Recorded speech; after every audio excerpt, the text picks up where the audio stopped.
네, 여러분은 사랑받기 위해 태어나셨습니다. 아멘. 누구의 사랑입니까? 하나님의 사랑, 또 옆에 있는 분들의 사랑입니다. 우리 항상 그것을 기억하면서 나는 사랑받기 위해 태어났구나. 네. 그 마음을 가지고 내 안에 기쁨과 감사를 가지고 살아가시면 하나님도 기뻐하시고 또 우리 안에 기쁨이 넘칠 줄 믿습니다. 어느 산골 마을에 사람들이 버스를 타고 길을 가게 되었습니다. 그런데 길이 범상치가 않습니다. 버스 바퀴가 한 발자국만 더 디디면 바로 도로 바뀐 낭떠러지로 떨어질 것 같은 그런 상황이었습니다. 버스에 타고 있는 사람들은 다 두근두근한 마음으로 조마조마한 마음으로 버스에 탑승해서 빨리 목적지까지 도착하고자 하는 간절한 소망을 가지고 때로는 비명도 지르고 때로는 몸도 움츠리고 때로는 괜히 옆 사람을 꽉 붙잡고 아슬아슬한 그런 운전하는 것을 바라보면서 지나가고 있었습니다. 그런데 유난히 한 어린아이만 아무렇지도 않다는 듯이 마음 편하게 그냥 콧노래를 부르며 버스를 타고 있었습니다. 목적지에 도착한 후에 사람들이 그 어린 친구에게 물었습니다. 너는 어떻게 그렇게 우리는 무서워서 다리가 후들거리고 마음도 후들거리고 잘못하면 낙떨어지로 떨어질 수도 있는데 너는 어떻게 그렇게 마음이 편할 수가 있니? 그랬더니 저는요 이 버스 운전하시는 분이 저희 아빠예요. 저는요 저희 아빠가 운전 너무 잘한다는 거 잘 알고 있어요. 우리 아빠는 실수하지 않으시거든요. 이렇게 답변을 했다고 합니다. 오늘 말씀 속에 등장하는 노아는 하나님을 이와 같이 신뢰했습니다. 하나님은 실수하지 아니하시는 하나님, 나를 끝까지 붙잡아 주시는 하나님, 내게 평안과 은혜로 채워주시는 하나님. 그래서 노아를 보기를 오늘 말씀은 믿음으로 노아는 하면서 시작하고 있습니다. 이것이 노아의 믿음입니다. 하나님의 말씀을 따라서 자그마치 120년 동안이나 방주를 지었습니다. 우리가 숫자로 120년 하면 여기 120년 동안 산 사람이 없기 때문에 가늠하기가 쉽진 않습니다. 사람의 시각으로 보면 노아는 제정신이 아닌 사람처럼 보였을 것입니다. 그러나 노아는 전혀 의식하지 않았습니다. 개의치 않았다는 것입니다. 그는 하나님께서 자기의 보호자가 되어주신다는 이 사실을 믿고 하나님을 의지했습니다. 그것이 바로 노아의 믿음입니다. 우리의 믿음도 이와 같은 노아의 믿음과 같이 되기를 바랍니다. 사랑하는 성도 여러분, 오늘도 하나님께서 우리 모두에게 예배의 기쁨 주시기를 바랍니다. 그리고 노아처럼 하나님의 말씀을 경외함으로 받아서 언제나 이 말씀의 능력 안에서 살아갈 수 있는 저와 여러분 되시기를 예수님의 이름으로 축원합니다. 그럼 노아가 하나님을 기쁘시게 했던 첫 번째 것은 무엇인가? 첫 번째는 믿음으로 노아는 하나님의 말씀에 순종했습니다.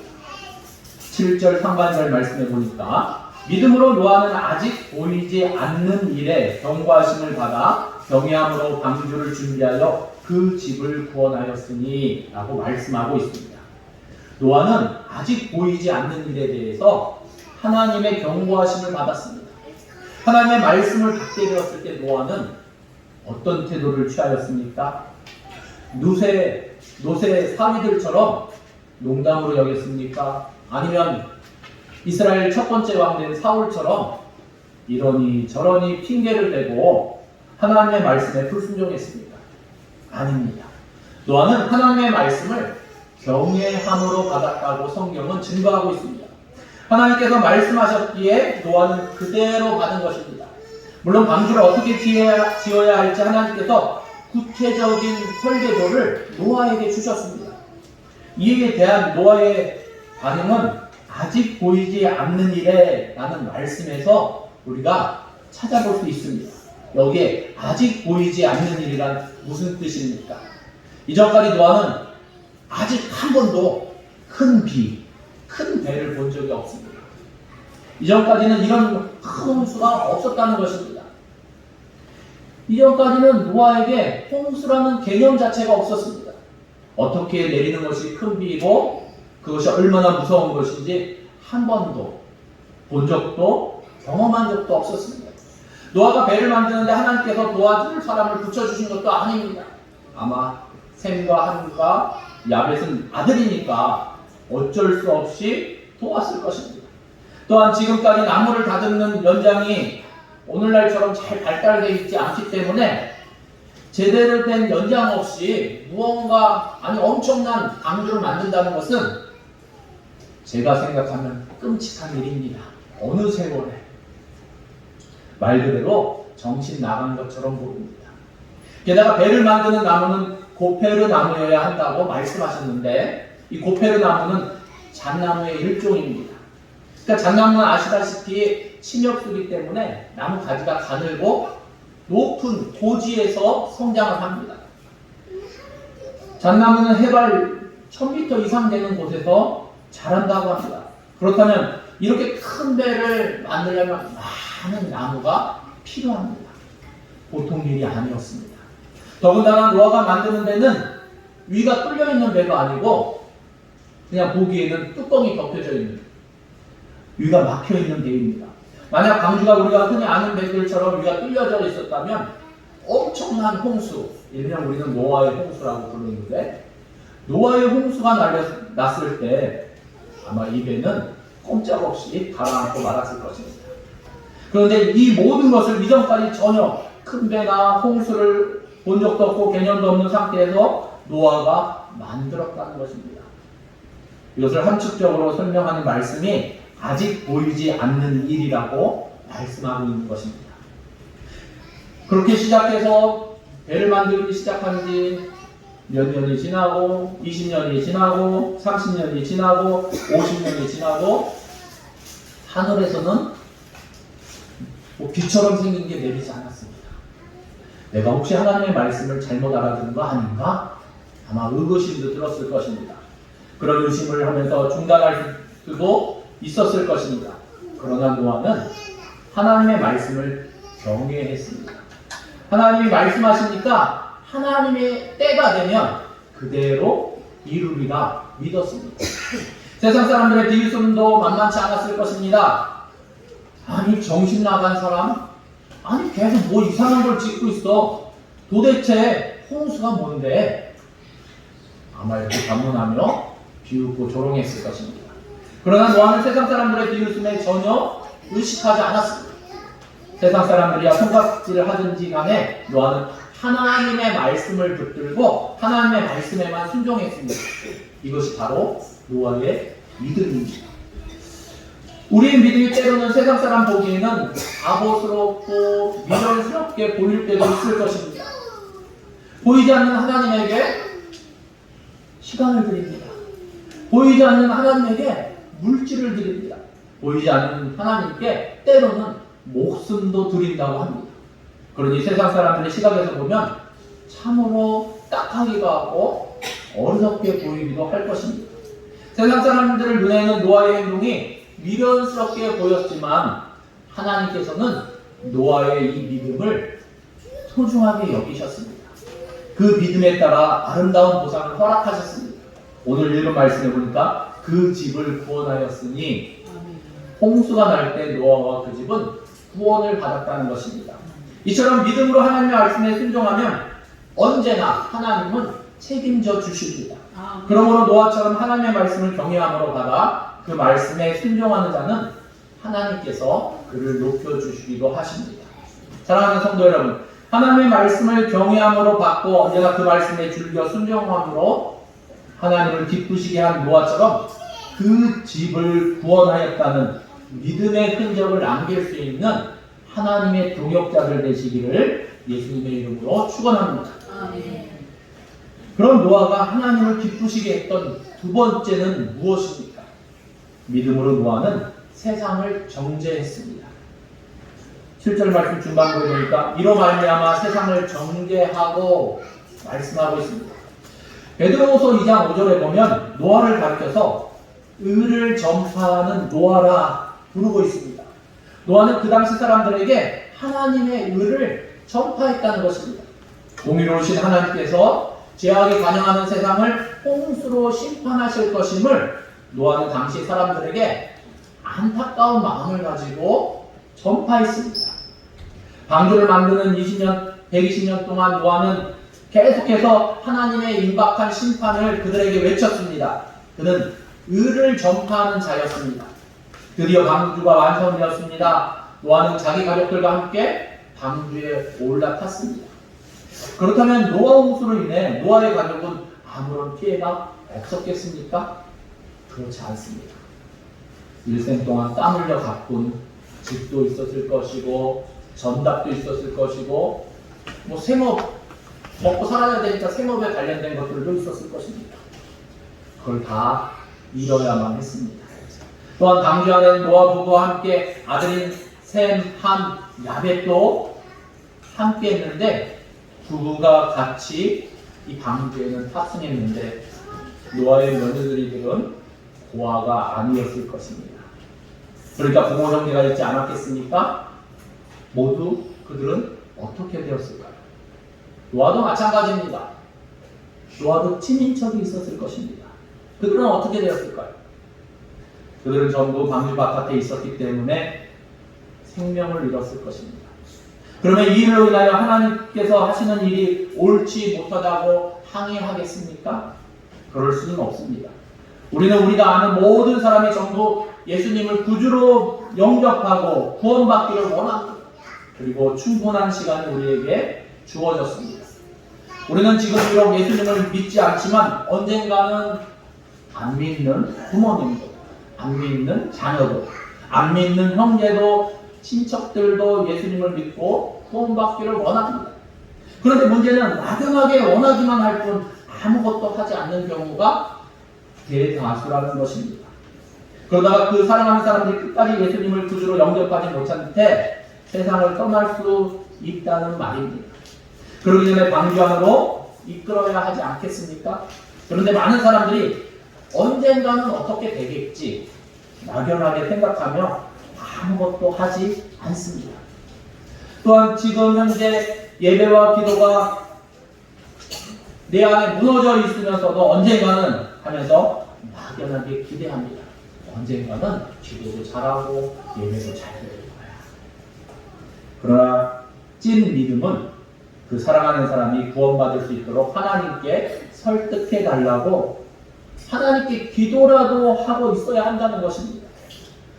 그렇습니다. 구원의 방주 바깥에 있으면 절대로 구원받을 수 없습니다. 천국 갈 수 없다는 것입니다. 마침내 세상 사람들은 모두가 홍수에 의해서 심판을 받고 말았습니다. 그들이 입이 10개라고 할 말이 없었을 것입니다. 하나님의 심판 앞에서는 변명하지, 핑계대지 못할 것입니다. 노아가 방주를 완성하는 120년 동안 하나님은 죄인들이 회개하여 돌아오시기를 바라보면서 참고 기다리셨습니다. 아니, 하나님은 훨씬 그 이전부터 기다리셨습니다. 오늘 말씀 바로 앞에 보면 에녹의 믿음에 대해서 설명하고 있습니다. 유다서 14장 15절 말씀대로 에녹은 그 당시 사람들이 그들의 경건하지 못한 일, 그리고 그들이 하나님께 거슬려서 했던 경건하지 않은 말들에 대해서 정죄하면서 그들에게 하나님의 임박한 심판을 경고했습니다. 하나님은 에녹에게 무드셀라라는 아들을 주셨습니다. 이 무드셀라라는 이름 안에는 하나님의 심판의 메시지가 게시되어져 있는 이름입니다. 무드라는 말은 시브리어 동사로 죽다라는 단어에서 나왔고, 셀라라는 말은 시브리어 동사에 보낸다라는 단어에서 나왔습니다. 그러니까 이 두 단어가 합쳐져서 무드셀라가 되었는데, 이 뜻은 그가 죽을 때 그것이 보내질 것이다. 무드셀라가 죽었을 때 무엇이 이 땅에 보내진다는 것입니까? 세상을 쓸어버릴 대홍수를 하나님께서 보내신다는 것입니다. 과연 무드셀라가 죽던 해에 대홍수가 일어났습니다. 성경에 무드셀라의 나이랑 노아의 나이랑 홍수가 일어난 때가 한번 잘 안 되지만 수학을 한번 해보시기 바랍니다. 계산을 해보시기 바랍니다. 그 해가 왔습니다. 그 해는 노아가 600세 되던 해였고 노아의 방주가 완성된 때였습니다. 여러분, 무두셀레가 몇 살까지 살았습니까? 성경에 기록된 인물 가운데 가장 오래 산 인물인데 969세까지 살았습니다. 하나님은 무두셀레가 죽기까지 심판을 유보하시면서 기다리셨습니다. 하나님은 천년을 하루같이 죄인들을 위해 참고 기다리신 것입니다. 에녹을 통해서, 무두셀라를 통해서, 노아를 통해서 경고의 말씀을 주시면서 하나님은 기다리고 기다리셨습니다. 그런데 예수님이 마태복음 24장에서 말씀하신 것처럼 그 당시의 사람들은 먹고 마시고 장가들고 시집가고 있으면서 홍수가 그들을 모두 멸하기까지 깨닫지 못했다고 기록하고 있습니다. 제약된 세상에 파묻혀서 같이 살았습니다. 그러나 노아만큼은 타락한 세상에 물들지 않았음을 증거합니다. 그는 의를 전파하는 자로서 세상을 정비하면서 세상을 극복하고 이겼습니다. 주변에 신색이 있으면 검정색 물체는 더욱더 분명하게 눈에 확 띕니다. 마찬가지로 믿음으로 노아는 그 당시 사람들의 불신앙을 정지했던 것입니다. 사랑하는 성도 여러분, 하나님은 우리 모두가 이 시대에 노아가 되기를 바라고 계십니다. 세상 사람들 모두가 타락했더라도 우리만큼은 노아처럼 하나님 앞에서 바르게 살아가기를 원하십니다.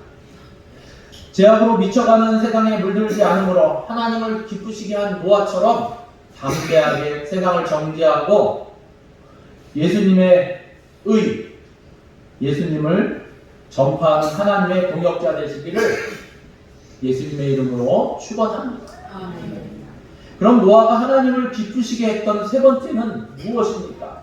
오늘 말씀을 보니까 믿음으로 노아는 의의 상속자가 되었다고 증거해주고 있습니다. 7절 하반절에 믿음을 따르는 의의 상속자가 되었느니라. 상속이라는 것은 무엇입니까? 상속하면 귀가 활짝 열리죠. 나한테 받을 내게 돌아올 게 있나? 아닌가? 저만 그렇습니까? 자, 아버지가 아들 혹은 선대에서 그 후대에게 자기가 갖고 있는 것을 물려주는 것을 상속이라고 합니다. 노아는 하나님께로부터 의를 받았습니다. 하나님께로부터 의롭다 하심을 받았다고 성경은 증거하고 있습니다. 창세기 6장 9절 말씀입니다. 이것이 노아의 조건이라. 노아는 의인이요 당대의 완전한 자라. 그는 하나님과 동행하였으며. 또 창세기 7장 1절 말씀입니다. 여호와께서 노아에게 이르시되 너와 내 온 집은 방주로 들어가라. 내가 이 세대에서 내가 내 앞에 의로움을 내가 보았으니라. 성경에 나오는 여러 인물 가운데 노아는 최초로 의롭다고 불렸던 인물입니다. 누구에게로? 하나님께로부터.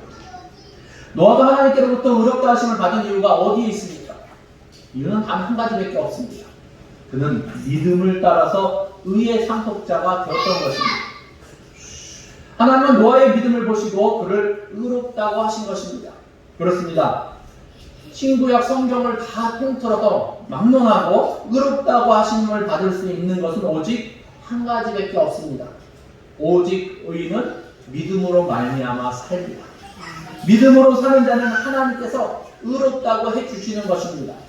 그러나 우리가 착각할 수도 있지만 그것도 하나님의 은혜라는 사실입니다. 하나님께서 세상을 지으신 것을 한탄하셨지만 노아는 은혜를 입었습니다. 우리가 기억해야 할 것은 하나님께서 노아에게 무엇을 주셨습니까? 방주의 도면을 주셨습니다. 그런데 창세기 6장 14절에 보니까 너는 토페르 나무로 누구를 위하여 방주를 만들되 말씀하고 있습니까? 너를 위하여 방주를 만들되. 방주를 왜 만들었냐 하면 노아를 위해서 하나님이 방주를 만들게 하신 것입니다.